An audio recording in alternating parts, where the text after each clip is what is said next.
Apa kabar? Luar biasa. Ya, semuanya dalam keadaan sehat. Itu semua karena kebaikan dan kemurahan Tuhan. Sebelum kita mulai ibadah kita pagi hari ini, mari kita tundukkan kepala sejenak, kita berdoa. Kami mengucap syukur buat kebaikan, kemurahan-Mu dalam setiap kami Tuhan. Tak terlewat pun seorang pun di antara kami. Tentunya kami mengecap setiap kebaikan dan kemurahan Tuhan sepanjang minggu ini. Terima kasih Tuhan, terima kasih. Berkati ibadah kami pada pagi hari ini. Biar ini menyenangkan hati-Mu saja Tuhan. Kami memberikan hati kami, waktu kami, pikiran kami. Urapi kami Tuhan, biar roh yang daripada-Mu atas kami Tuhan. Sukacita kami memuji Tuhan, biar semua kemuliaan hanya bagi nama-Mu Tuhan. Terima kasih Tuhan, kami siap menyembah dan memuji-Mu. Haleluya. Terima kasih Tuhan.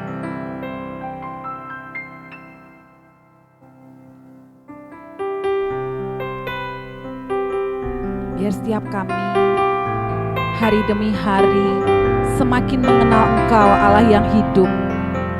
Biar Engkau tambahkan hati kami, hati yang senantiasa ingin mengenal-Mu lebih lagi Tuhan. Terima kasih Tuhan. Ya Tuhan.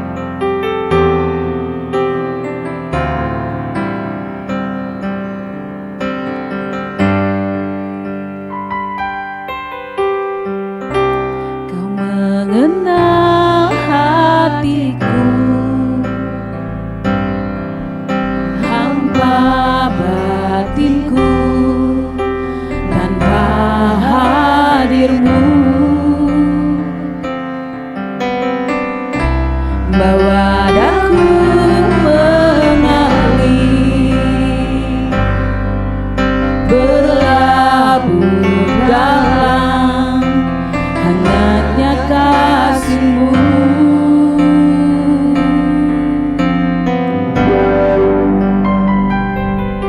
Sejuta rasa di jiwa, rindukan palu-Mu Bapa. Izinkan ku untuk menyembah dengan apa yang ku punya. Tiada yang lebih berharga, hanya pribadi-Mu Bapa. Biarkanlah ku menyembah, seutuhnya.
pelukmu Bapa, izinkan ku untuk menyembah dengan apa yang ku punya. Tiada yang lebih berharga, hanya pribadimu Bapa. Biarkanlah ku menyembah, hatiku milikmu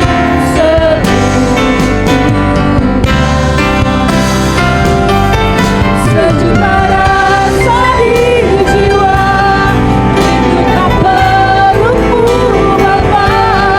Izinkan ku untuk menyembah dengan apa yang ku punya. Tiada yang lebih berharga, hanya pribadimu Bapa. Biarkanlah ku menyembah, hatiku milikmu sepenuhnya. Sejenak rasa di jiwa, rindukan pelukmu Bapa. Izinkan ku untuk menyembah dengan apa yang ku punya. Tiada yang lebih berharga, hanya pribadimu Bapa. Biarkan aku menyembah, hatiku milikmu sepenuhnya. Biarkan aku menyembah, hatiku milikmu sepenuhnya. Biarkan aku menyembah, hatiku milikmu sepenuhnya. Mari sembah, mari tinggikan Allah. Kami tinggikan, kami agungkan Engkau Tuhan, Allah yang besar, Bapa yang ajaib, penasehat ajaib, ajaib Engkau Tuhan, ajaib apa yang Kau perbuat di dalam kami, dan kami bersuka, dan kami bersuka. Haleluya. Segala kemuliaan hanya bagi nama-Mu Tuhan. Segala kemuliaan hanya bagi nama-Mu. Habis satu hari di pelataran-Mu, kami rindukan melihat-Mu Tuhan. Kami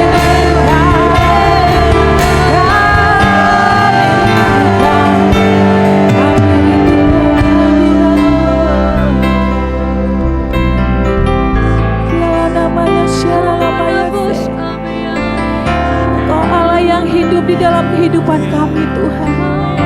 Engkau Allah yang lekat dan melekat di dalam kehidupan kami Tuhan. Engkau Allah yang baik, Engkau Allah yang setia.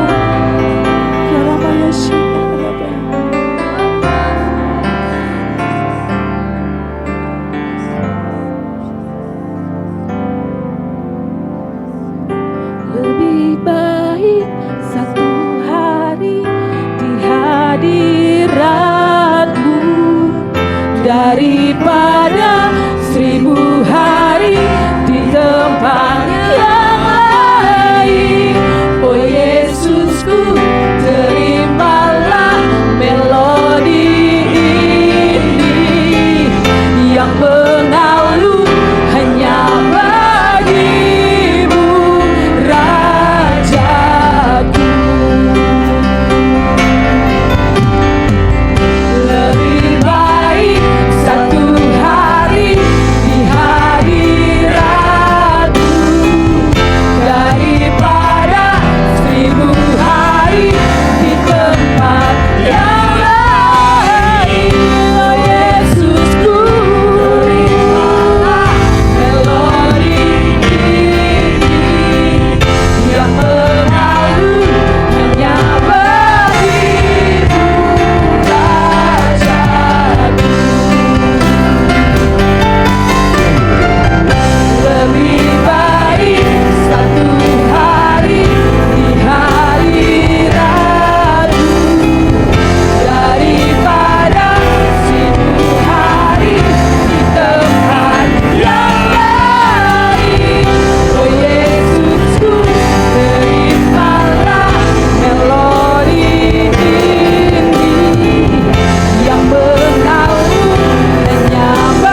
Tuhan kata-kata berkat. Bapak Ibu kita siap, kita angkat suara kita. Kita mau tinggikan Tuhan, kita mau menari, kita mau melompat, kita mau bersorak-sorai bagi kemuliaan Tuhan. Berikan kemuliaan bagi Tuhan.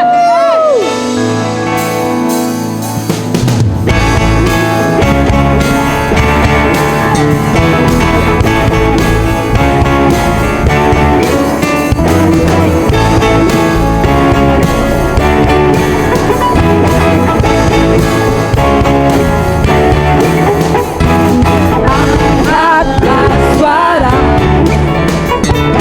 puji dan serukan nama Yesus. Tanggalkan bebanmu, tak perlu kau khawatir, sebab Dia sanggup. Oh, gerakkan kaki, mari menari, menarilah dan bersukacitalah, tak perlu kau khawatir, sebab Dia sanggup. Mari nyanyikan. Sekarang nyanyikan kebesarannya, Dia kuat dan penuh kuasa. Bersorak-sorai karena kasih-Nya, tak datang belang. Nyanyi buat siapa? Nyanyi bagi Dia.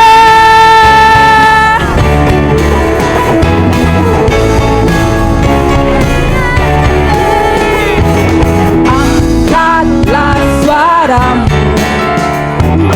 puji dan serukan nama Yesus. Tanggalkan bebanmu, katakan tak perlu khawatir. Dia sanggup. Yo, gerakkan kakimu, menarilah dan bersukacitalah, tak perlu khawatir, sebab Dia sanggup. Sekarang nyanyikan kebesarannya, dan penuh kuasa. Bersorak-sorai karena kasih-Nya, tak datang melawan kita. Nyanyikan kebesarannya, Dia kuat dan penuh kuasa. Bersorak-sorai karena kasih-Nya, tak datang melawan kita. Nyanyi bagi Dia. Ya, musik memuji Tuhan, beri tepuk tangan Bapak Ibu.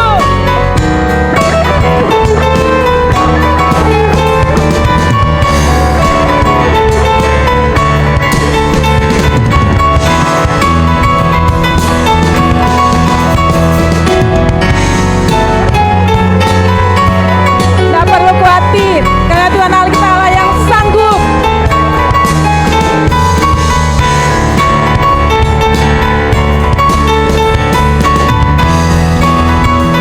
Yuk katakan. Sekarang nyanyikan kebesarannya, Dia kuat dan penuh kuasa. Bersorak-sorai karena kasih-Nya, tak datang melawan kita. Nyanyi bagi Dia. Sekarang nyanyikan kebesarannya, Dia kuat dan penuh kuasa.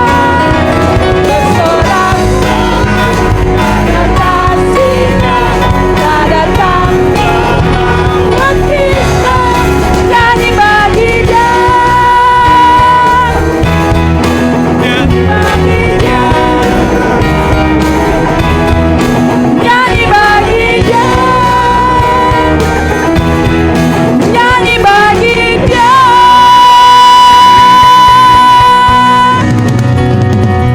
Haleluya. Haleluya. Masih semangat? Siap semuanya? Oke. Lanjut lah. Ucap dalamku.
yang selalu bekerja di dalam hidupku dan selalu rinduanku. Sekarang aku selalu kan meninggikanmu, kesetiaanmu besar di dalammu.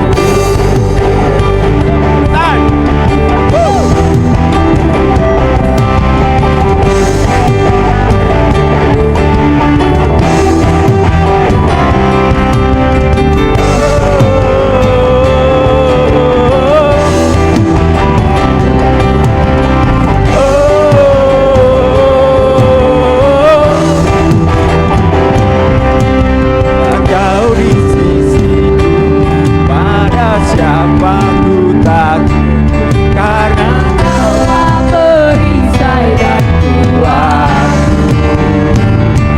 Bila Kau di sisiku, pada siapa ku takut, karena Kaulah perisai dan kuatku. Bila Kau di sisiku, pada siapa ku takut, karena Kaulah perisai dan kuatku. Bila Kau di sisiku, pada siapa ku takut, karena Kaulah perisai dan kuatku. Yesus Tuhan, Engkau yang selalu bekerja dalam hidupku dan mencari kuatku. Sekarang aku selalu kan meninggikanmu, kesetiaanmu besar. Tuhan, Engkau yang selalu bekerja di dalam hidupku dan mencari kuatku. Sekarang aku selalu kan meninggikanmu, kesetiaanmu besar di dalammu.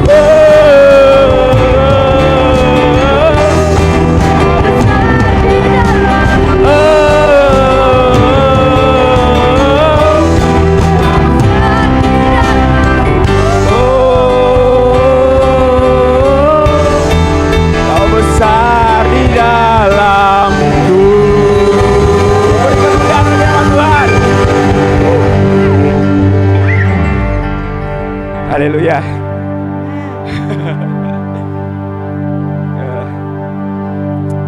Sedikit saya ingin menyampaikan perasaan saya kepada Tuhan. Jadi semenjak saya mulai pelayanan lagi dalam Tuhan, saya belajar satu hal yang dalam kehidupan saya tuh, Tuhan tuh penuh dengan pengampunan, penuh dengan cinta dan kasih dalam kehidupan kami. Jadi saya ingin mengajak saudara untuk menikmati betapa besarnya kasih dan pengampunan Tuhan. Bahkan setelah Tuhan mati di kayu salib, bangkit dan naik ke surga, Dia selalu ada dalam hati kita. Amin. Saya ingin mengajak kita semua yang di sini untuk menyanyikan sebuah lagu yang saya cukup berkenan dalam hati saya. Lagu ini memang banyak yang belum tahu. Sebetulnya lagu lama, tapi lagu ini sangat menyentuh untuk saya. Jadi kita akan sama-sama belajar. Lagunya memang dalam bahasa Inggris, tapi punya arti yang sangat simpel, di mana dalam Tuhan itu ada pengampunan dan kasih. Jadi selayaknya bagi Dia kita harus menyembah sepenuhnya. Gitu. Amin.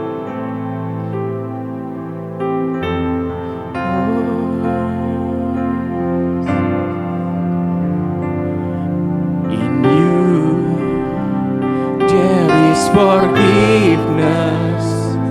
In forgiveness there is love. In love there is the meaning.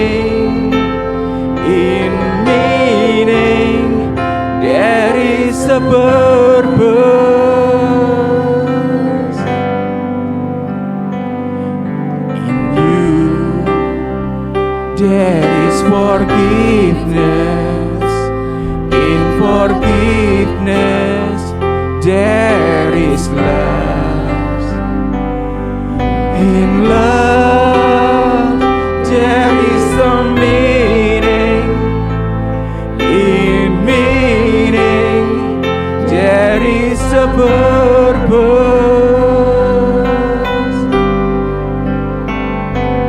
To worship you, to worship you, to lift up your name high above all things, to worship you, to worship you, to lift up your name high above all things.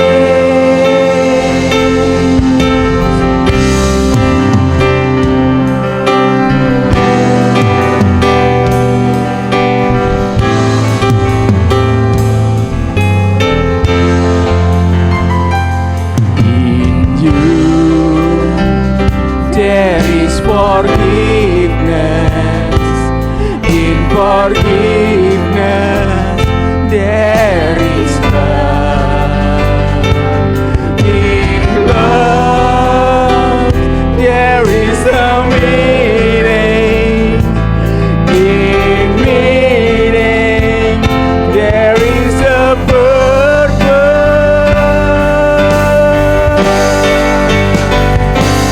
To worship you,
umat-Mu merasakan cinta yang lebih daripada hidup itu Tuhan, yang menyadarkan pada masing-masing kami mengenal pribadi-Mu lebih dan lebih lagi ya Bapa. Mintakan berkat yang datang dari Allah Bapa, kasih kemurahan dalam Kristus Yesus Tuhan, dan penyertaan Roh Kudus yang akan mengajari setiap umat-Mu dalam hidup berkenan kepadamu sendiri. Ya Raja yang kami sembah, hadir di tengah-tengah umat-Mu, berikan roh pengertian dan wahyu atas setiap pribadi, dan biarlah tidak ada seorang pun yang Kau lewati membagi-bagikan sesuatu yang ilahi, yang kekal sifatnya.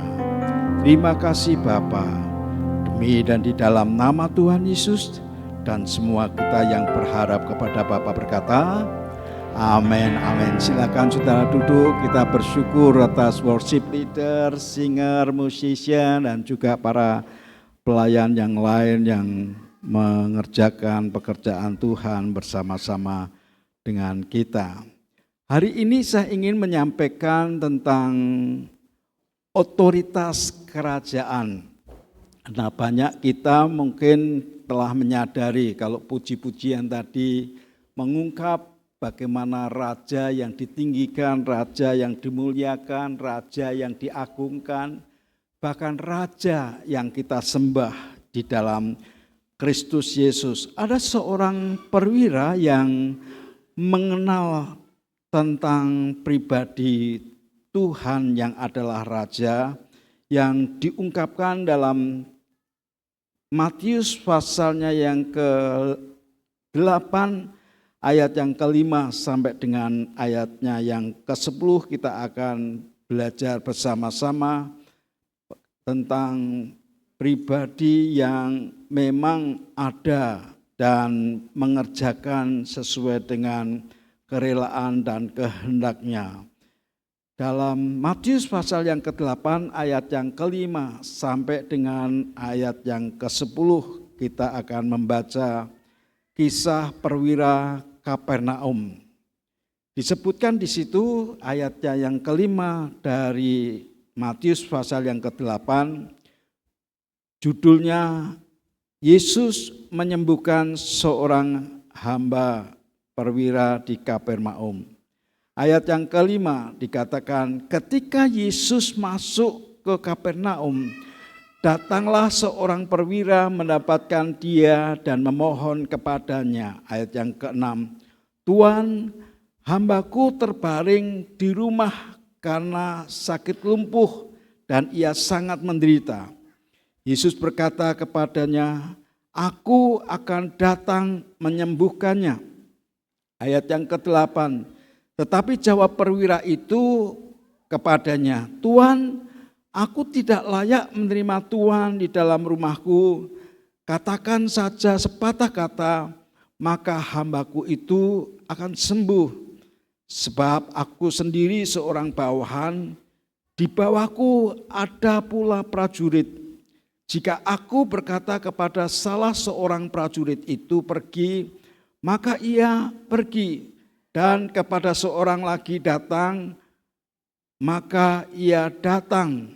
Ataupun kepada hambaku, kerjakanlah ini, maka ia mengerjakannya.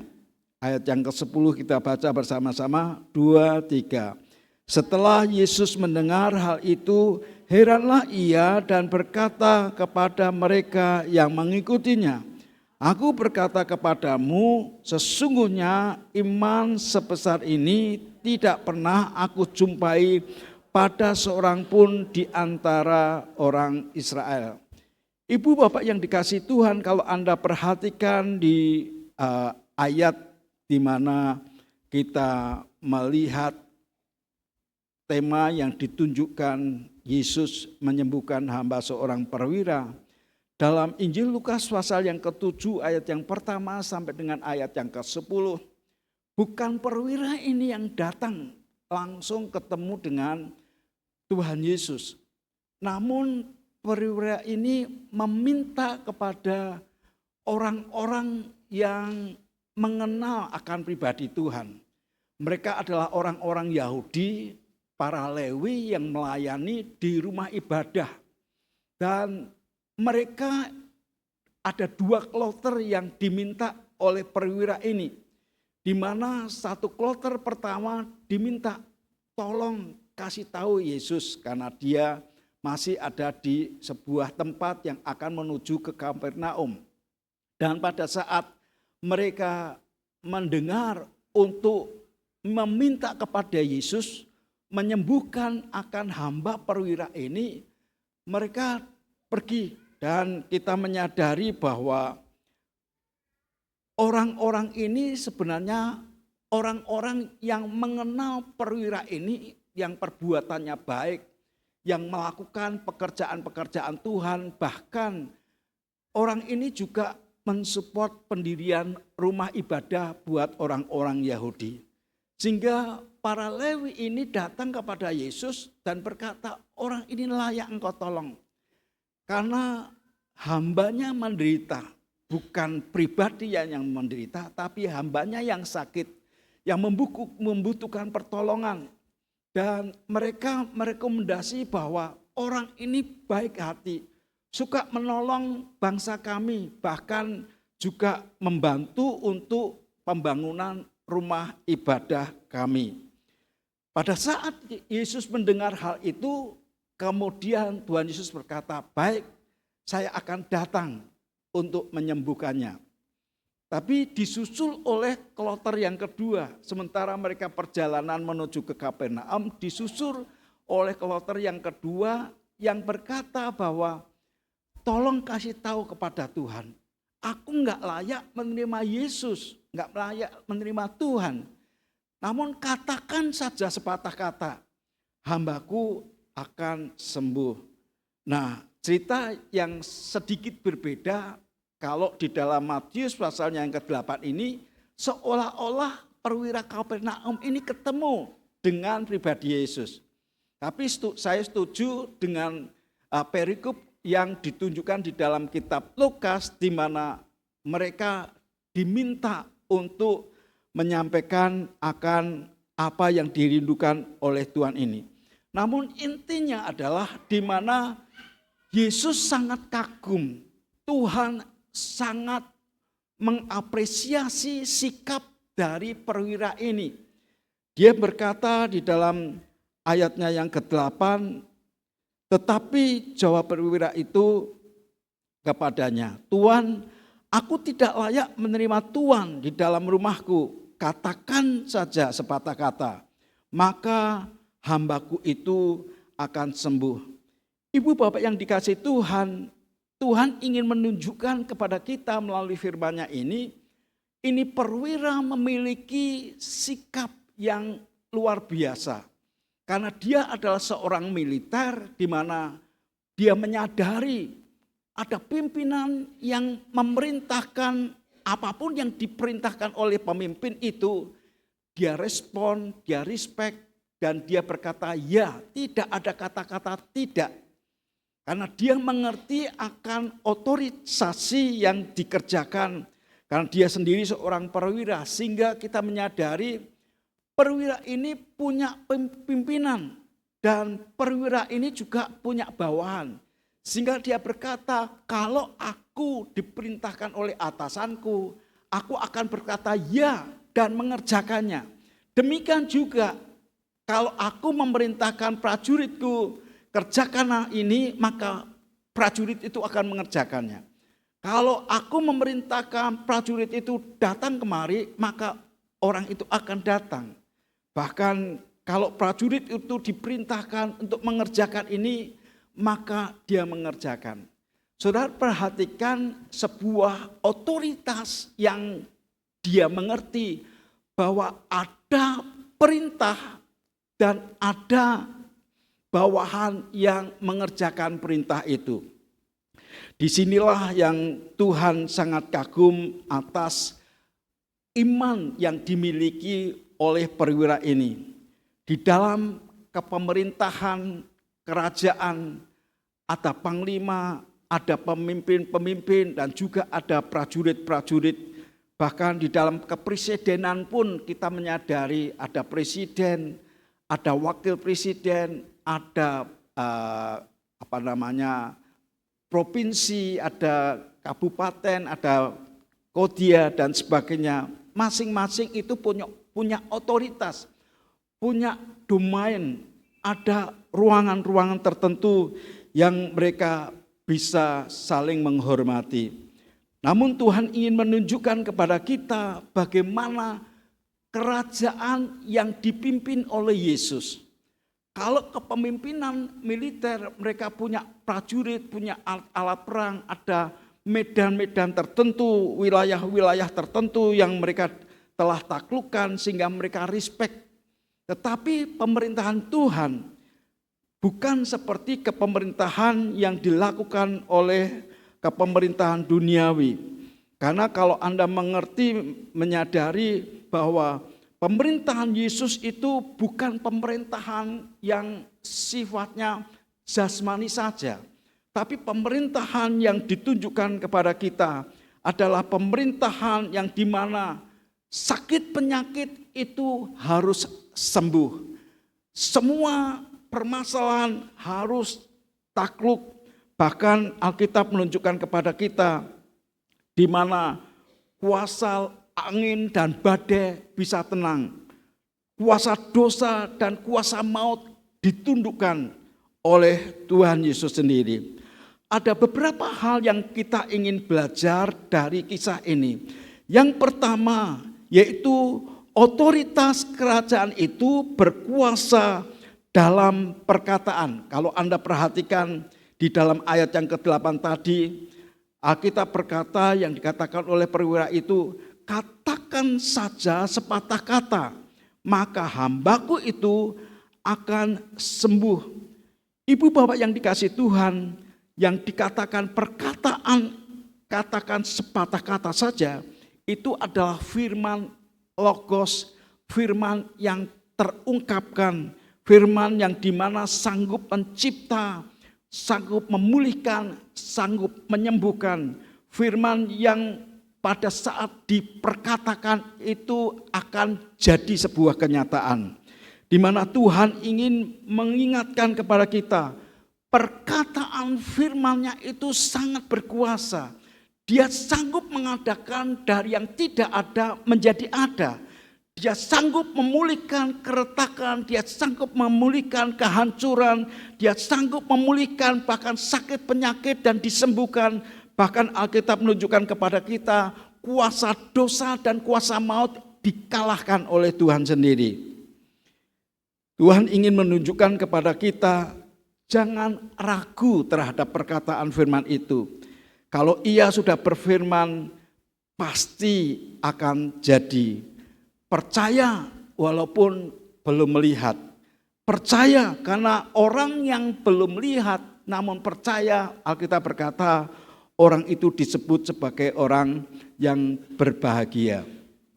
Yang kedua, saya melihat otoritas kerajaan itu bersifat tatanan dan hierarki. Sehingga di dalam ayat yang ke-9 dikatakan oleh firman Tuhan, sebab aku sendiri seorang bawahan dan di bawahku ada pula prajurit. Jika aku berkata kepada salah seorang prajurit itu pergi, maka ia akan pergi. Dan kepada seorang lagi datang, maka ia datang. Ataupun kepada hambaku kerjakanlah ini, maka ia mengerjakannya. Ibu bapak yang dikasihi Tuhan, Tuhan ingin menunjukkan sebuah tatanan dan hierarki dalam otoritas yang telah ditunjukkan oleh perwira ini.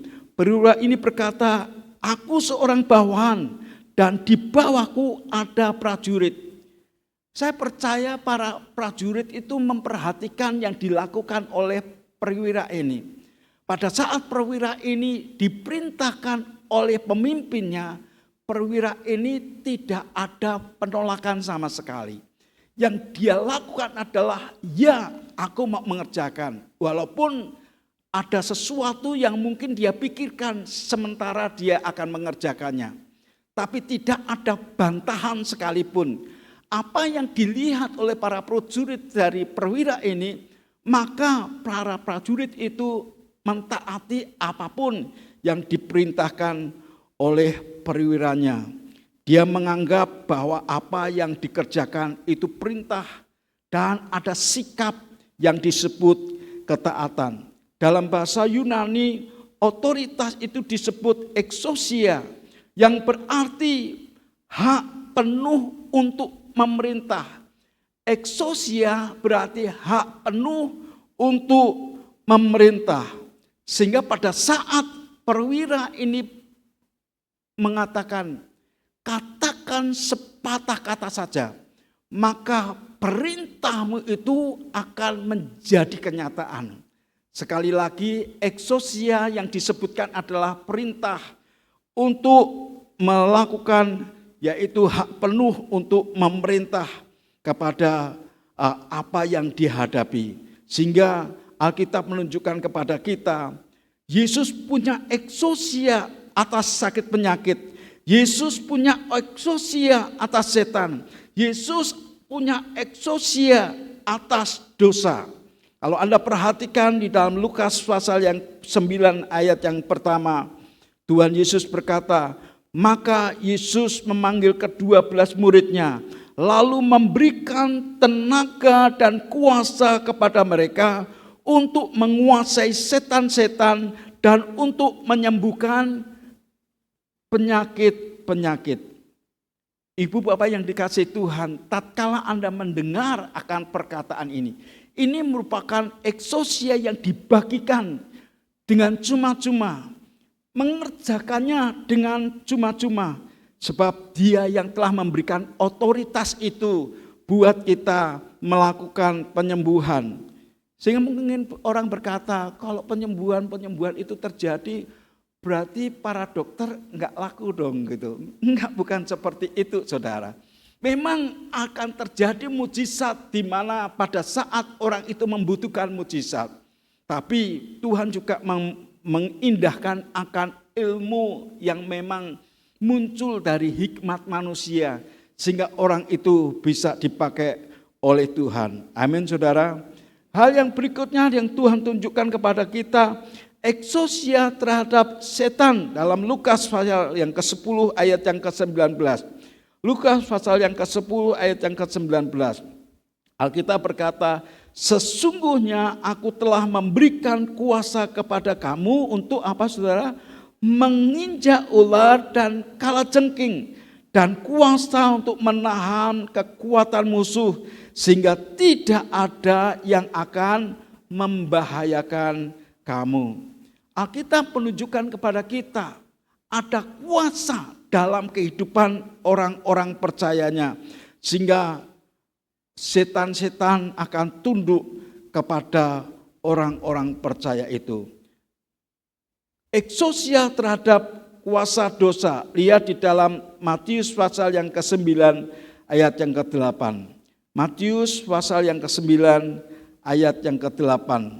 Alkitab berkata, tetapi supaya kamu tahu bahwa di dunia ini Anak Manusia berkuasa untuk mengampuni dosa.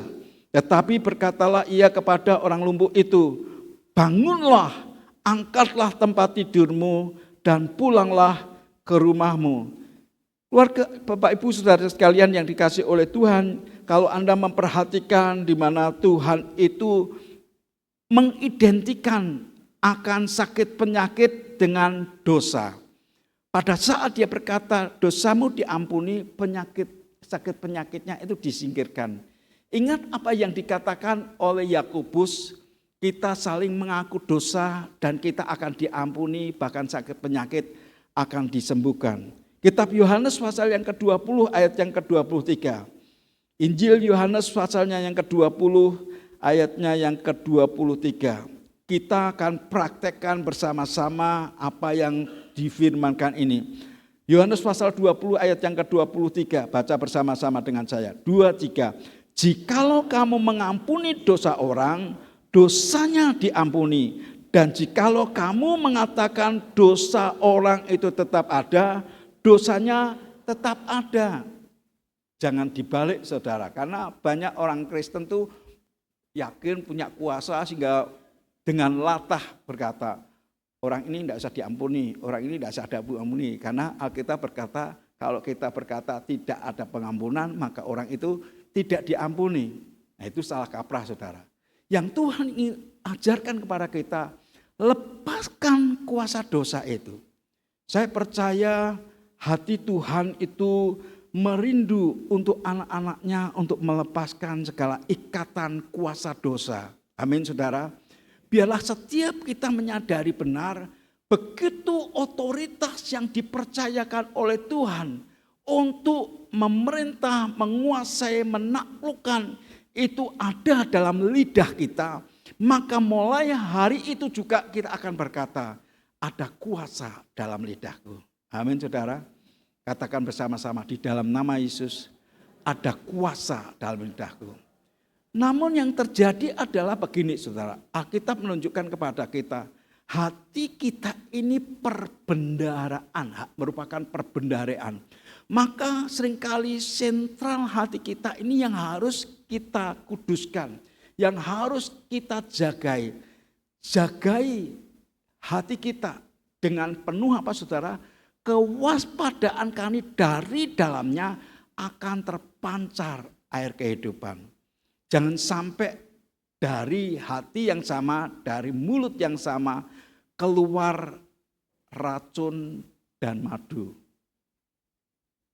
Selesaikan hati kita ini sebab Tuhan mencintai kita dan membuat kita menjadi gambar diri Allah yang dinanti-nantikan oleh dunia. Kalau hidup kita di bawah otoritas Kristus, kita juga diberi kuasa untuk mewakilinya, untuk berdoa, untuk melakukan pelayanan, untuk peperangan rohani, dan melepaskan pengampunan. Saya melihat sebuah kesaksian dari satu saudara kita yang ada di Bogor. Orang ini sebenarnya orang kaya luar biasa. Tapi satu hari kemakan akan pikiran yang jahat. Sehingga dia mengikuti akan pola duniawi ini. Dan orang ini nyadarin, aku telah berbuat salah, aku telah berbuat dosa. Dari badannya yang bagus sampai kurus kering. Hanya 6 bulan saudara.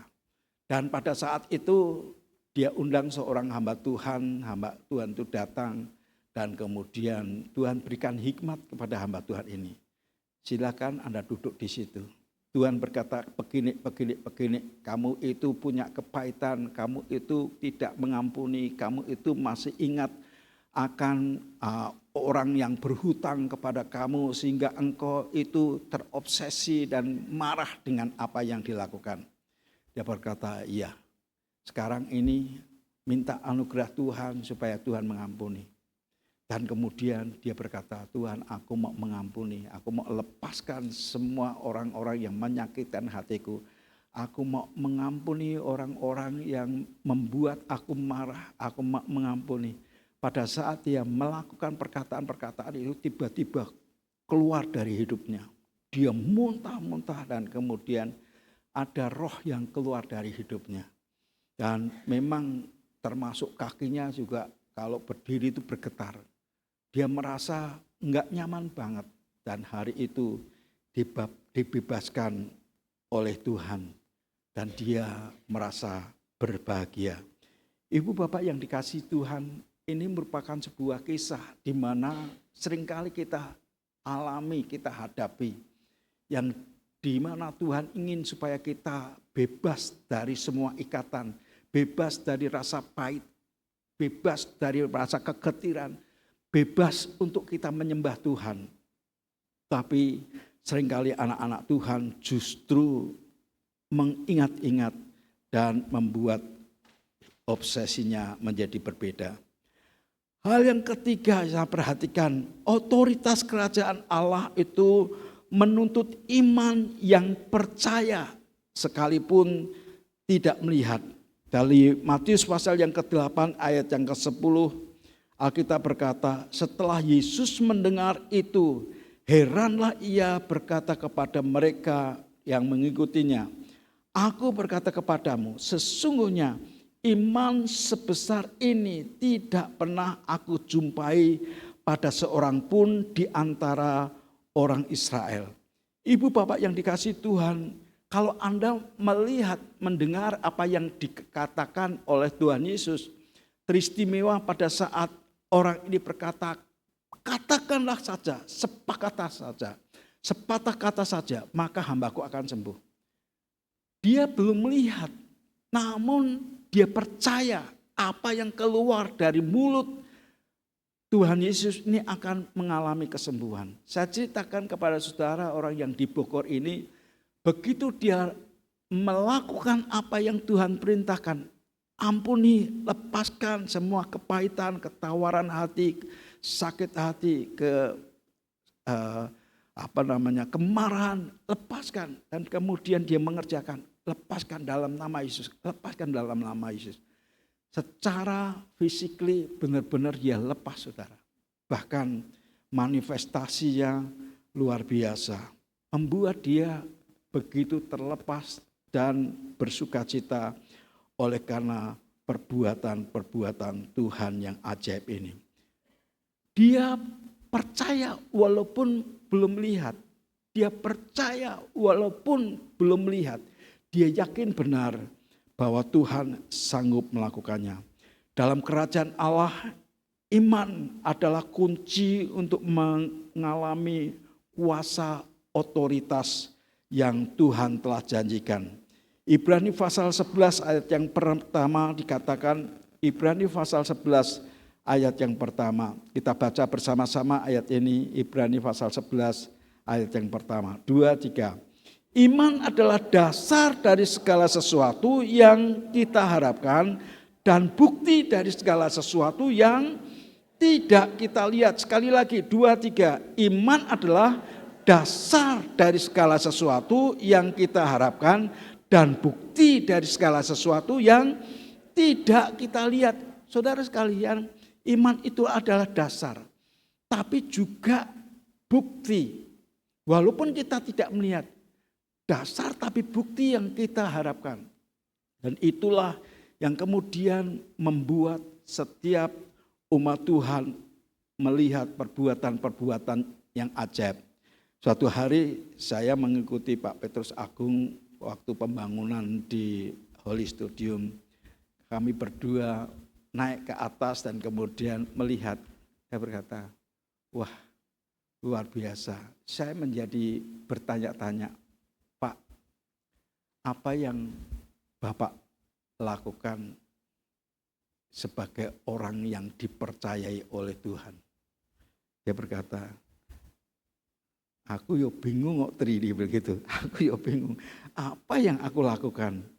Karena yang aku kerjakan adalah apa yang aku lihat pada saat aku berdoa.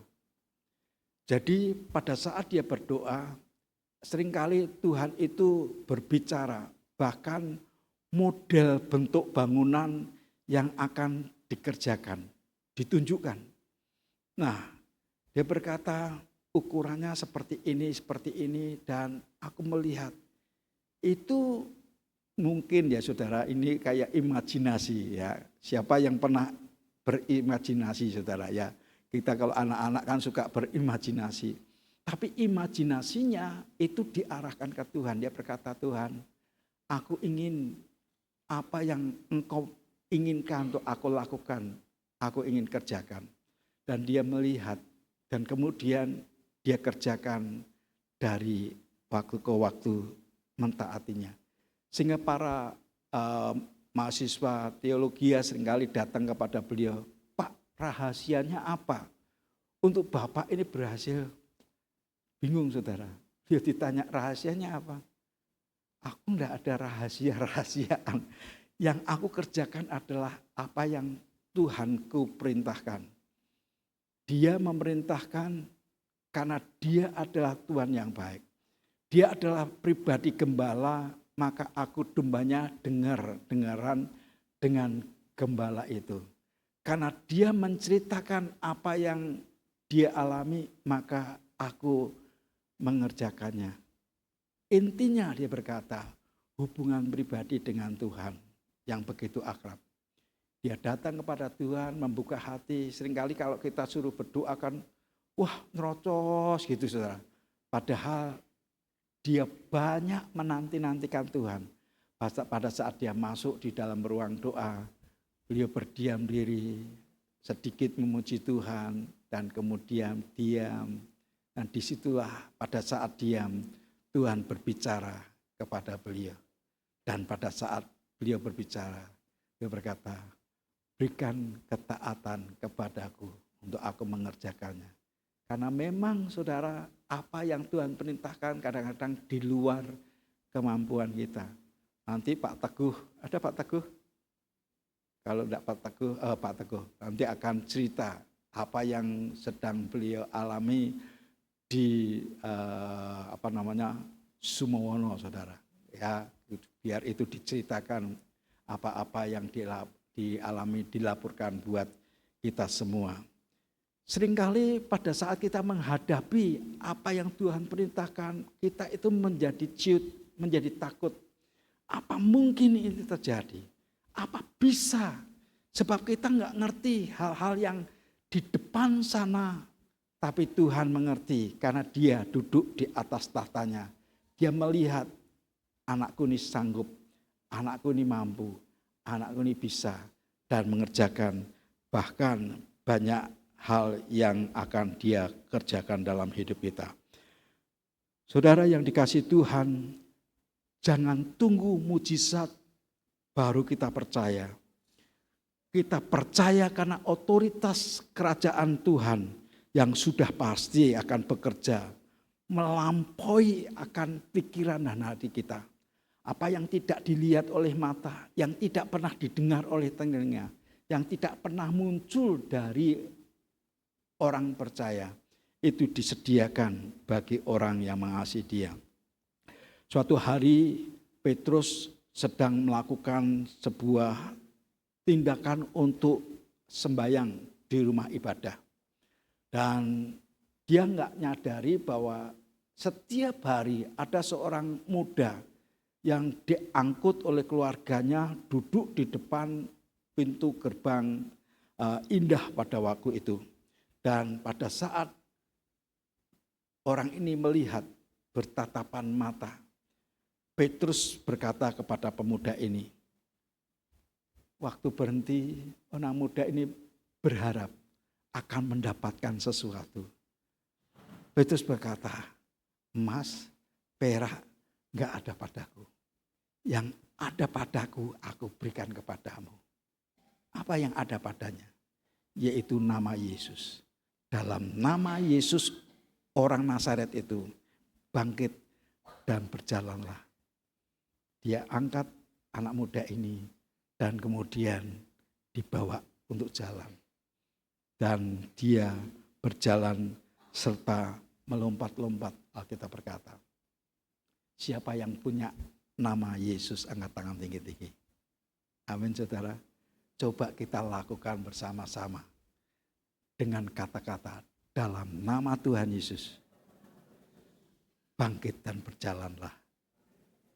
Kayaknya mudah ya saudara. Nah kalau kita praktekin, ada orang sakit dalam nama Yesus. Emas perak aku enggak punya. Duit enggak punya. Tapi jangan bohong, punya duit bilang enggak punya duit saudara ya. Emas perak aku enggak punya. Yang ada padaku aku berikan kepadamu. Dalam nama Tuhan Yesus, bangkit dan berjalanlah. Nah pengalaman ini yang membuat orang ini begitu bangga. Dan pada saat permasalahan itu bergejolak. Karena setiap kejadian-kejadian masyarakat yang ada di sana mereka bertanya-tanya. Mana mungkin orang lumpuh bisa berjalan? Ya tanya sendiri, ini orang sudah dewasa. Dia bisa menceritakan apa yang dia alami. Saat itu Petrus dan Yohanes ditangkap dan kemudian suruh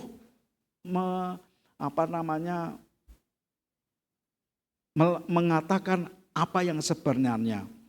Kalau Anda perhatikan dalam Kisah Rasul pasalnya yang keempat, Kisah Rasul pasal yang keempat dikatakan mulai ayatnya yang ke-11, Kisah Rasul pasal 4 ayat yang ke-11 dikatakan, Yesus adalah batu yang dibuang oleh tukang-tukang bangunan, yaitu kamu sendiri. Namun ia telah menjadi batu penjuru. Ayat yang ke-12 kita baca bersama-sama, 2-3. Dan keselamatan tidak ada di dalam siapapun juga selain di dalam Dia.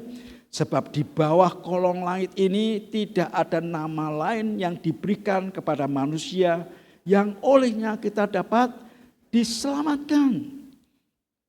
Ibu bapak yang dikasihi Tuhan, ketika sidang itu melihat keberanian Petrus dan Yohanes dan mengetahui bahwa keduanya orang biasa yang tidak terpelajar, heranlah mereka dan mereka mengenal keduanya sebagai pengikut Kristus. Ini orang dikenal sebagai pengikut Kristus. Orang yang tadinya masyarakat biasa, yang tidak ada apa-apanya. Tapi orang ini begitu berani karena nama Yesus yang berkuasa itu. Dia berkata bahwa keselamatan tidak ada di dalam siapapun juga selain di dalam Dia. Sebab di bawah kolong langit ini tidak ada nama lain yang diberikan kepada manusia yang olehnya kita dapat diselamatkan. Yang menjadi pertanyaan, percayakah kita atas nama itu, saudara? Nama yang telah kita perhatikan hidup di tengah-tengah kita. Nama yang telah mati di atas kayu salib. Nama yang telah dikubur dalam 3 hari dia bangkit. Dan 40 hari berikutnya dia naik ke surga. Nama itu sangat berkuasa. Nama yang penuh urapan, yang bukan hanya untuk dirinya sendiri.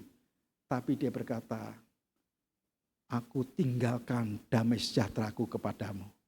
Aku berikan otoritasku kepadamu. Aku mau engkau mengerjakannya seperti yang aku pernah kerjakan. Amin, saudara. Biar setiap kita terus mempercayai apa yang Tuhan telah buat dan kerjakan. Berikutnya saudara, di dalam Kisah Rasul pasal yang kedua ayat yang ke-17.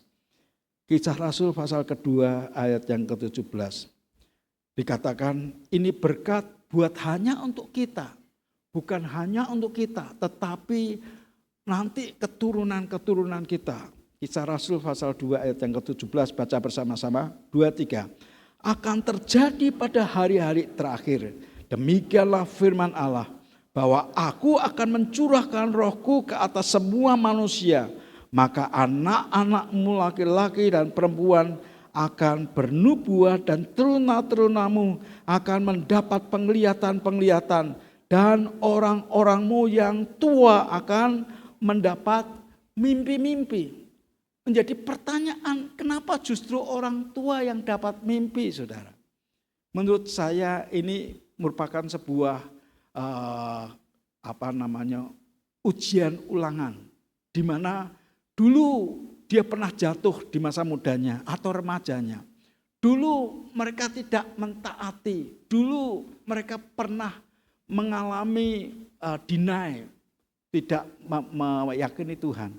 Tapi pada masa tuanya diberikan kesempatan untuk mereka bersama-sama bangkit dan menyadari untuk dia memiliki kekuatan yang baru.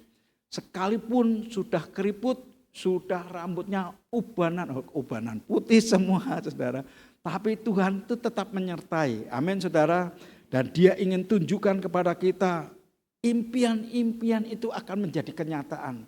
Karena banyak orang-orang tua yang hari-hari ini membutuhkan kasih sayang Tuhan. Kisah Rasul pasal 2 ayat yang ke-39. Kisah Rasul pasal 2 ayatnya yang ke-39 kita akan bersama-sama baca. 2-3. Sebab bagi kamulah janji itu, dan bagi anak-anakmu, dan bagi orang-orang yang masih jauh, yaitu sebanyak yang akan dipanggil oleh Tuhan Allah kita. Amin, saudara. Saya percaya begini, kalau orang tua, nenek atau kakek, paling tidak beliau sudah melewati fase bayi, fase remaja, pemuda, fase orang yang orang dewasa, dan ada 3 generasi yang di bawahnya yang melihat apa yang dibuat. Orang ini akan menjadi panutan. Orang ini akan memberikan nasihat-nasihat. Orang ini dia berkata, aku pernah menikmati asam garam dunia. Jadi percayalah. Nah, orang-orang tua ini, saya berkata, mereka penjaga-penjaga atas anak, cucu, dan cicitnya. Tadi pagi saya membaca sebuah kisah yang diungkapkan oleh Dahlan Iksan. Beliau dulu adalah salah seorang menteri, tapi orang ini bersahabat dengan seorang pendeta. Pendeta ini bernama Bapak Sutopo di Surabaya. Begitu kenal baik keluarganya maupun pribadinya. Suatu hari mereka ketemuan, bukan janjian, tapi ketemu di supermarket. Pak Dahlan Iksan ini sedang berjalan. Lalu Pak Sutopo ini panggil, Pak Dahlan. Dia tengok ternyata Pak Dahlan Iksan itu, Pak Sutopo ini di mobil. Lalu dia perintahkan anak cucunya, karena istrinya sudah meninggal duluan, mereka turun dan kemudian, Pak Dahlan Iksan, boleh enggak saya berdoa buat Anda? Lalu Pak Dahlan Iksan ini berkata, boleh Pak, monggo silakan. Di tengah-tengah keramaian, dirubung sama anak menantunya dan cucu-cucunya bersama-sama dan didoakan. Setelah doa itu Pak Dahlan Iksan berkata, ini orang sudah umur 100 tahun dan meninggalnya di usia 102 tahun. Saudara bisa bayangkan 11 cucu-cucunya. 11 cucu-cucunya itu jadi pendeta semua. 5 anaknya jadi pendeta semua. Ditunggu cicit-cicitnya ada 9 yang dia berkata, aku enggak tahu lagi. Ini Pak Dahlan Iksan yang bersaksi. Aku enggak tahu lagi apa yang terjadi dengan cucu-cucunya. Oh, cicit-cicitnya. Karena cucunya 11 sudah jadi pendeta semua. Cicit-cicitnya mungkin kelak akan jadi pendeta. Yang dia ingin katakan adalah ini orang menjadi berkat buat anak-anaknya, buat menantu-menantunya, buat cucu-cucunya, bahkan cicit-cicitnya. Amin, saudara. Karena Tuhan telah taruh otoritas kerajaan, di mana dia meyakini benar bahwa Tuhan yang penuh kuasa sanggup melakukan segalanya. Tuhan yang menunjukkan kepada kita menyadari bahwa kerajaan dunia membutuhkan pasukan. Kerajaan dunia membutuhkan persenjataan. Kerajaan dunia membutuhkan wilayah. Namun kerajaan dunia akan bisa direbut, akan bisa digulingkan. Tetapi kerajaan Allah, rajanya adalah Yesus. Dia berkuasa lewat firman-Nya. Dia berkuasa meliputi surga, bumi, bawah bumi. Dia meliputi akan kekuasaannya itu tidak akan pernah tergoyahkan. Kerajaannya itu kekal selama-lamanya. Tuhan ingin mengajak kita semua untuk tunduk kepada otoritas yang diberikan. Lihat di dalam Matius pasal yang ke-28 ayat yang ke-18. Matius 28 ayat yang ke-18 dikatakan, Yesus mendekati mereka dan berkata, kepadaku telah diberikan segala kuasa di surga dan di bumi. Dan dia memberikan kuasa itu. Segala kuasa di surga di bumi telah diberikan kepadaku. Pergi, jadikan semua bangsa muridku. Alkitab menunjukkan kepada kita, selanjutnya ayatnya yang ke-19. Karena itu, pergilah, jadikan semua bangsa muridku, dan baptislah mereka dalam nama Bapa dan Anak dan Roh Kudus. Dan ajarilah mereka melakukan segala sesuatu yang telah kuperintahkan kepadamu. Dan ketahuilah, aku menyertai kamu senantiasa sampai kesudahan akhir zaman. Saya teringat kita berdoa tanggal 29 Mei ini kita akan lakukan baptisan. Saudara yang belum dibaptis dan punya kerinduan untuk dibaptis, biar Anda diteguhkan. Karena pada saat Anda tahu, aku sadar, aku manusia berdosa. Aku sadar, aku membutuhkan seorang juru selamat. Aku membutuhkan pribadi yang melindungi aku. Aku merindukan dia yang berotoritas, yang mengajarkan ajaran kepadaku. Orang itu akan dimeteraikan. Pada saat dia dimeteraikan, saat itulah Anda dan saya tahu, aku milik Tuhan dan Tuhan adalah milikku. Dia berkata, Allahmu juga Allahku, Bapamu dan juga Bapakku. Kita akan bersama-sama menikmati akan ibadah baptisan itu. Ibrani pasal yang ke-12 ayat yang ke-29. Ibrani pasal yang ke-12 ayatnya yang ke-28 maksud saya, 28. Ayat yang ke-28. Nah, kita baca bersama-sama. 2, 3. Jadi karena kita menerima kerajaan yang tidak tergoncangkan, marilah kita mengucap syukur dan beribadah kepada Allah menurut cara yang berkenan kepadanya dengan hormat dan takut.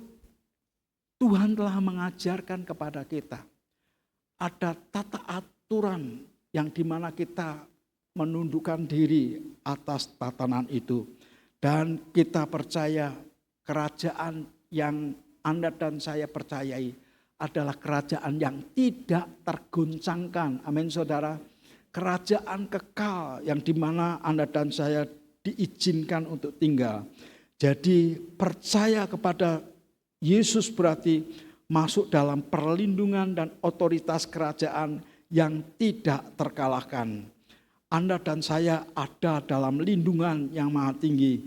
Kita menundukkan diri kepada pribadi yang luar biasa. Matius pasal yang ke-28 ayat yang ke-9 Alkitab berkata, kepadaku telah diberikan segala kuasa yang katakannya exousia di surga dan di bumi. Lukas pasal 10 ayat yang ke-19 berkata, aku telah memberikan kuasa atau exousia itu kepada kamu untuk menginjak ular dan kalang jengking. Kolose pasal yang kedua ayat yang ke-15. Kristus telah melucuti pemerintah-pemerintah dan penguasa-penguasa rohani. Ada yang Tuhan ingin supaya Anda dan saya menyadari. Pemerintah-pemerintahan itu telah dilucuti. Dan Anda dan saya bebas untuk mengerjakan dalam tata aturan kerajaan. Sebagai penutup, saya ingin supaya kita bersama-sama menyadari. Menjadi pertanyaan, sudahkah kita hidup dalam kesadaran akan otoritas kerajaan? Otoritas kerajaan itu tidak melihat lingkup waktu dan tempat. Dia ada di mana-mana. Dan Anda dan saya pelakunya. Menjadi pertanyaan, percayakah kita bahwa setiap perkataan Yesus berkuasa atas sakit, berkuasa atas masalah, berkuasa atas ekonomi, berkuasa atas keluarga kita. Percayakah kita terhadap otoritas yang ada, yang tinggal bersama-sama dengan kita? Yang kemudian Tuhan inginkan supaya kita tunduk atas otoritasnya, percaya kepada perkataannya, gunakan otoritas itu yang telah diberikan kepada kita di dalam doa dan pelayanan. Kita deklarasi perkataan iman bersama-sama. Katakan, aku hidup di bawah otoritas Raja yaitu Yesus. Firman-Mu cukup bagiku dan kuasa-Mu bekerja atas hidupku. Amin, saudara. Mari kita bersama-sama mengucap syukur atas perbuatan-perbuatan yang ajaib yang Tuhan ingin lakukan dalam hidup kita dan melalui hidup kita. Kita akan nyanyikan pujian Ku kagumi caramu mencintaiku, kau ada di cerita proses hidupku. Apakah saudara diberkati? Saudara, pada saat Anda percaya akan otoritas kerajaan, seringkali ujian yang pertama adalah perasaan kita. Beda antara perasaan dan iman. Perasaan kita seringkali berkata, aku masih sakit, aku masih lemah. Padahal firman Tuhan berkata, oleh bilur-bilurnya kamu telah disembuhkan. Amin, saudara. Biar setiap kita menerima akan terobosan ilahi ini, mengalami pemulihan oleh karya Tuhan dan hidup bersama-sama dengan kita.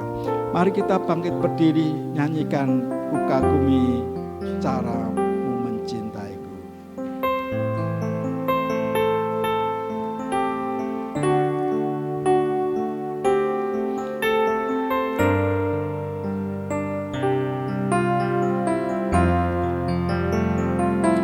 Ku kagumi caramu mencintaiku, kau ada di cerita proses hidupku. Di titik terendahku kau hadir untuk mengangkatku. Kau tak menyerah akan hidupku. Ku kagumi caramu mencintaiku, kau ada di cerita proses hidupku. Di titik terendahku kau hadir untuk mengangkatku.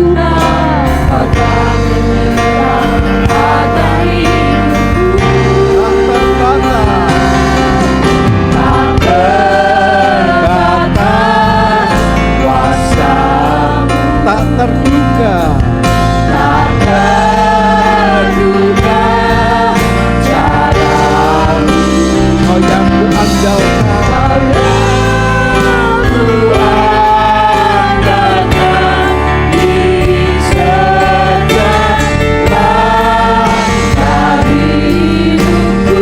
Tak terbatas, Tak terbatas kasih-Mu, tak terduga caramu.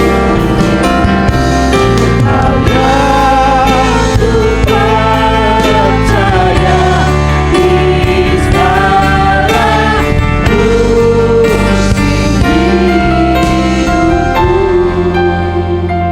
saudara, untuk meninggal tidak harus menjadi tua dulu. Amin, saudara.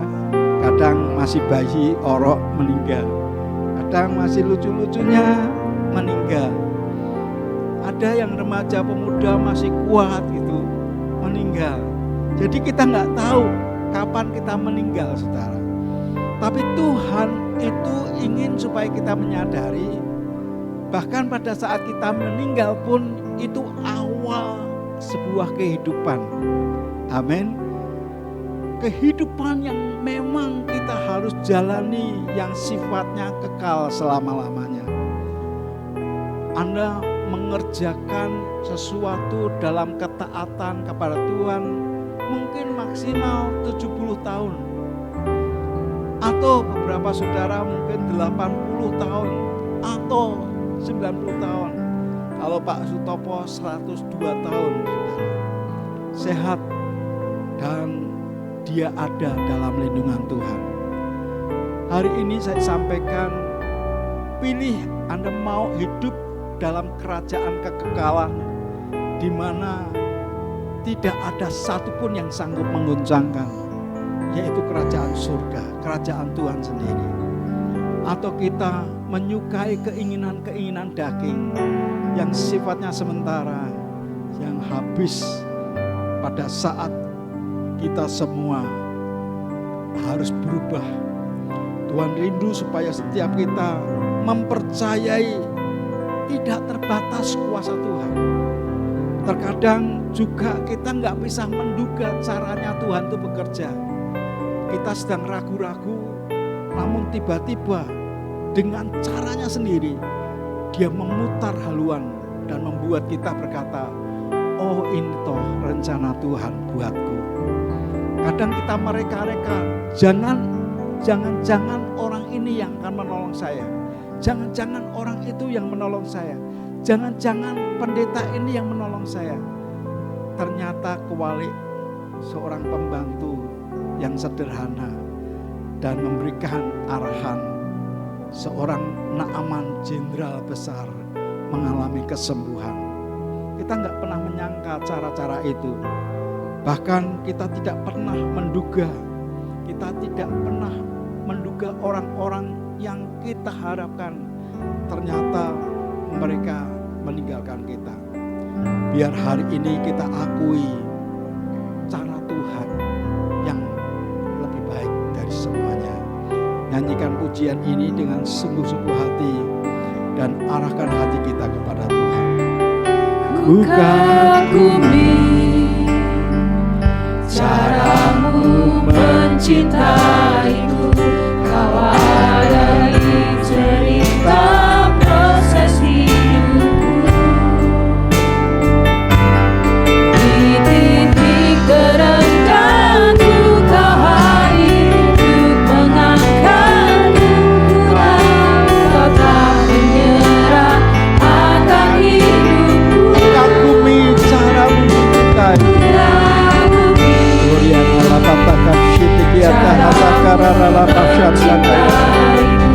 Kau ada di cerita proses hidupku. Di titik terendahku kau hadir untuk mengangkatku. Tuhan, kau tak menyerah akan hidupku. Tak terbatas kuasa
bisa percaya, maka sesungguhnya tanganmu sanggup melakukan pekerjaan itu. Engkau yang mengajar kepada kami, percayalah, maka engkau akan berbahagia. Walaupun belum melihat, hari ini buat setiap umatmu ini percaya akan otoritas kerajaan Allah yang selalu ada di antara kami, orang-orang percayamu. Ingatkan, ya Roh Kudus, akan pekerjaan-pekerjaan yang dikerjakan oleh Bapa dalam nama Yesus. Dan kami mau percaya tanda-tanda itu juga akan menyertai orang-orang yang percaya kepadamu. Terima kasih untuk apa yang Tuhan telah bagikan, dan rindu untuk kami melihat perbuatan-perbuatan-Mu yang ajaib. Kami mau percaya anugerah-Mu yang sempurna memberkati orang-orang percaya-Mu ini. Demi dan di dalam nama Tuhan Yesus, dan semua kita yang diberkati berkata, amin. Silakan sudah duduk. Pak Teguh, persilakan untuk memberikan laporan dan juga kesaksian. Mana Pak Teguh ya? Oh, sudah sampai sini. Baik, terima kasih. Salam Bapak Ibu semuanya. Ini kagetan ya Bapak Ibu ya. Sebenarnya saya nggak persiapan apa-apa ini. Kami dari panitia sekali lagi mengucapkan terima kasih yang sebesar-besarnya atas segala dukungan Bapak Ibu semuanya yang telah diberikan dalam bentuk apapun. Kami bersyukur sekali pelaksanaan baksos dari persiapan hingga akhir itu, kalau saya melihat itu Tuhan jadikan baik. Puji Tuhan. Ini kesaksian ya Pak Tri. Oh, kesaksian. Baik. Jadi begini Bapak Ibu. Pertama kali saya diinformasikan itu pas ada perkumpulan di rumah saya. Kebetulan ada perkumpulan choir ya Bu Eni ya. Itu pas selesai pertemuan itu, saya diinfo Bu Eni kalau Pak Teguh nanti kita ada baksos di Sumomono, seperti itu. Tapi saya udah melihat, wah ini kok arahnya kayaknya aku ini. Tapi terus ini dalam hati, dalam nama Yesus tak tolak. Karena saya pengennya sebenarnya gantian Bapak Ibu gitu. Seperti itu. Terus tapi setelah itu Bu Eni juga bilang nanti acaranya tanggal 27 Pak. 27 April. Terus jalannya waktu mulai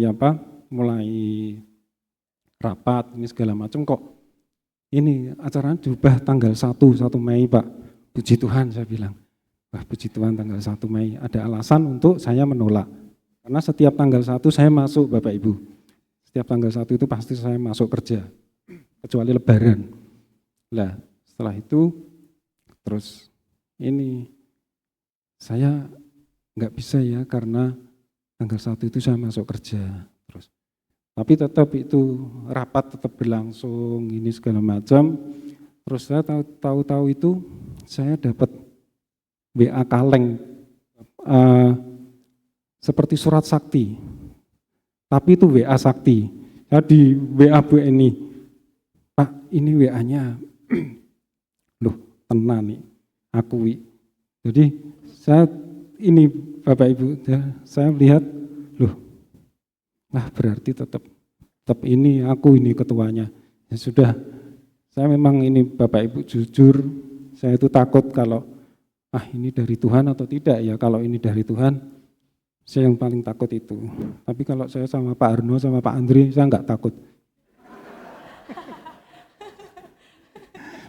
Jadi Bapak Ibu, itu terus berjalannya waktu, persiapan segala macam hingga pelaksanaan. Jangan lama-lama ini kita 10 menit ya Bapak Ibu ya. Persiapan segala macam Bapak Ibu tahu semuanya. Saya pengennya itu memang di panitia, ingat sekali pesannya Bu Tri sama Pak Tri. Pak Teguh pokoknya rukun, dibikin rukun semuanya. Baik Bu, jadi di segala upaya kami lakukan, saya ya pokoknya mari kita ngereh-reh hati setiap teman-teman supaya bisa rukun, bisa ini. Karena saya melihat kalau kita rukun di dalam, apapun yang di luar mau goyang seperti apa, kayaknya masih bisa diatasi. Asalkan di internal hati kita itu beres, di luar mau kayak apapun kayaknya bisalah diatasi. Puji Tuhan sampai dengan pelaksanaan itu juga ada juga kendala Bapak Ibu sebelumnya karena saya melihat perakiraan cuaca tanggal 1 Mei apa ya, waduh 1 Mei kok hujan, itu saya mulai melihat itu bulan awal April, terus saya coba saya kawal sampai ini kok perakiraannya enggak berubah ya, hujan terus. Terus saya akhirnya pelaksanaan di awal juga saya melihat di awal sudah ada kendala lagi, soundnya ini kok bermasalah ya Mas Daniel ya itu. Wah ini, tapi saya melihat itu kok ini Bapak Ibu, campur tangan Tuhan luar biasa. Jadi dalam hati saya, ya Tuhan tolong.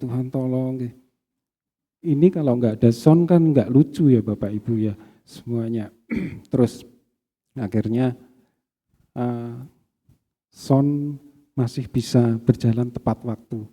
Kita mulai acara jam 9, sound itu jam 9 kurang sedikit itu akhirnya bisa berfungsi dengan baik. Puji Tuhan. Terus itu berjalannya waktu, pelaksanaan di tengah saya dapat kabar lagi, Pak ada berita seperti ini. Waduh, itu yang berusaha saya jagai terkait dengan keamanan gitu Bapak Ibu ini. Terkait dengan keamanan saya kok waduh aku kecolongan yang gini saya bilang. Terus saya segera kontak Pak Aris, ini Pak ada seperti ini, tolong yang lain coba dikawal lagi, dijagai lagi. Setelah itu Pak Aris mutar-mutar bolak-balik mutar-mutar.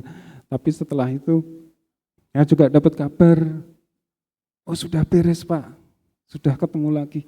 Wah puji Tuhan. Jadi saya melihat pekerjaan Tuhan luar biasa Bapak Ibu.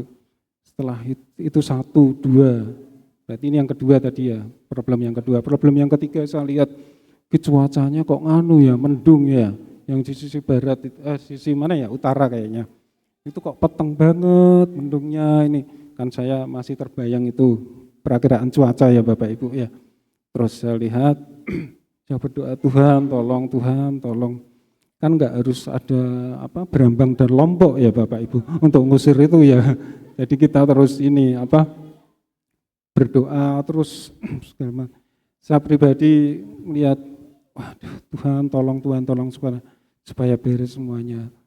Akhirnya juga enggak jadi hujan Bapak Ibu. Karena perakiraan cuacanya berarti BMKG salah ya Bapak Ibu ya. Ini karena tidak hujan. Nah, itu yang ketiga, yang keempat, terus saya ngelihat lagi kesaksian dari teman-teman yang di dalam ya, di Ubah Nasib itu luar biasa, juga teman-teman konselor itu katanya ada informasi-informasi yang luar biasa, kesaksian yang terkait dengan jiwa-jiwa. Setelah itu kami boleh selesai semuanya karena perkiraan saya juga rundown itu selesai jam 2, terus saya lihat ini bersih-bersih ini segala macam beres-beres, jam 3 selesai, puji Tuhan semuanya boleh berjalan dengan baik, jam 3 kami bisa pulang ke Semarang. Tapi saya mohon maaf sekali lagi saya lupa terus berdoa untuk, kayaknya sudah plong Bapak Ibu, selesai rampung, yes, puji Tuhan. Ternyata saya lupa doa mengawal kendaraan Bapak Ibu. Jadi ada sedikit kendala ya Putri ya, Pak Tri ya. Ada sedikit kendala mengenai kendaraan, tapi puji Tuhan banyak teman-teman ternyata yang saya mampir pun diajak mampir sama Bu Yanita, sama Mbak Ruth itu juga ternyata baik gitu. Selain baik buat beliau-beliaunya mungkin baik buat mobilnya Pak Tri ya. Jadi kami bersama teman-teman juga ya asik lah, lumayan udah lama nggak dorong mobil, akhirnya kita dorong mobil ya, puji Tuhan. Jadi semuanya saya lihat tapi pekerjaan Tuhan luar biasa dari awal hingga akhir. Semua teman-teman panitia kayaknya happy semua ini. Bisa dilanjutkan Pak Tri ya teman-teman, tapi saya tidak ya Pak. Jadi begitu saja baik Bapak Ibu semuanya, pas ya 10 menit, terima kasih untuk segala dukungan yang telah diberikan dalam bentuk apapun. Saya mewakili teman-teman panitia mengucapkan terima kasih yang luar biasa. Tuhan Yesus memberkati. Terima kasih. Terima kasih Pak Teguh. Itu luar biasa ya pekerjaan yang Tuhan telah lakukan. Hari ini Pak Agung bersama dengan teman-teman akan follow up ke sana. Ya, orang-orang yang kita percaya mereka telah menerima Tuhan Yesus sebagai Tuhan dan Juru Selamat mereka. Kalau Pak Agung bilang itu 5-6 orang, saya itu juga sekitar 5-6 orang, istri saya itu mungkin 5 orang gitu. Jadi berapa itu? Banyak ya saudara ya. Tapi kita mau percaya ini semua akan kita lakukan untuk pekerjaan Tuhan karena pujian dan hormat hanya bagi Tuhan saja. Mari kita berdoa sekali lagi. Bapak, kami mau menyerahkan akan follow up dalam pekerjaan Tuhan yang ada di Sumawono. Tuhan, Engkau memberkati Pak Adi dan Ibu Ida serta Pak Agung bersama tim yang akan memfollow up di hari ini serta besok. Tuhan, kami mau percaya Engkau memberikan hikmat buat hamba-hambamu ini untuk menjaring jiwa-jiwa bagi kemuliaan nama Tuhan. Demikian juga kami akan kembalikan perpuluhan kami, janji nasar kami, biarlah Engkau berbicara kepada umat-Mu ini, memberikan persembahan yang terbaik yang Tuhan perintahkan sendiri, dalam ketaatan kami mengerjakannya. Demi dan di dalam nama Tuhan Yesus, dan semua kita yang mau taat kepada Bapa berkata, amin. Apakah ada pengumuman? Kita akan dengar pengumuman lewat video sebentar ya. Persilakan.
Berdiri bersama-sama, kita akan sekali lagi berdoa mengucap syukur atas perbuatan yang Tuhan telah kerjakan di tengah-tengah kita.